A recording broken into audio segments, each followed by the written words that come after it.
Once upon a time, a hungry wolf was eating a piece of meat. ஒரு காலத்தில் பசியுடன் இருந்த ஒரு ஓநாய் இறைச்சி துண்டு ஒன்றை சாப்பிட்டுக் கொண்டிருந்தது. Suddenly, a small bone got stuck in its throat.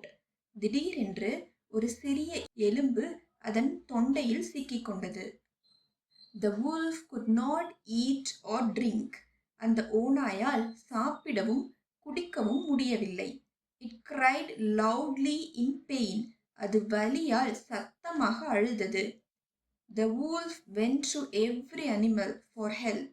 அந்த ஓநாய் ஒவ்வொரு விலங்கிடமும் உதவி கேட்டது. I will give a big reward to anyone who removes this bone, said the wolf. இந்த எலும்பை எடுத்தால் பெரிய பரிசு தருகிறேன் என்று ஓநாய் கூறியது. All the animals were afraid of the wolf. எல்லா விலங்குகளும் ஓநாயை கண்டு பயந்தன. No one wanted to help. யாரும் உதவ விரும்பவில்லை.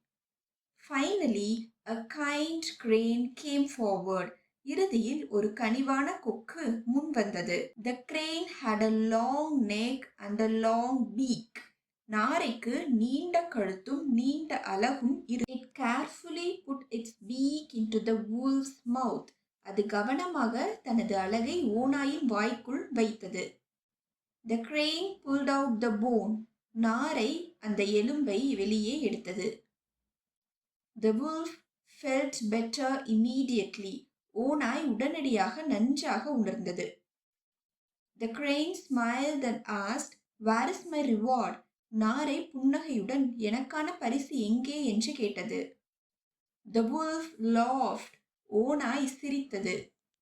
You put your head inside my mouth and came out safely. நீ உன் தலையை என் வாய்க்குள் விட்டு பத்திரமாக வெளியே வந்தாய்.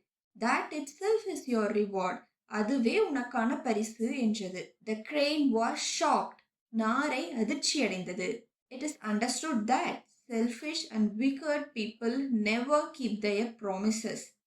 சுயநலமும் தீய குணமும் கொண்டவர்கள் ஒருபோதும் தங்கள் வாக்குறுதிகளை காப்பாற்றுவதில்லை என்பது அறியப்பட்டதே.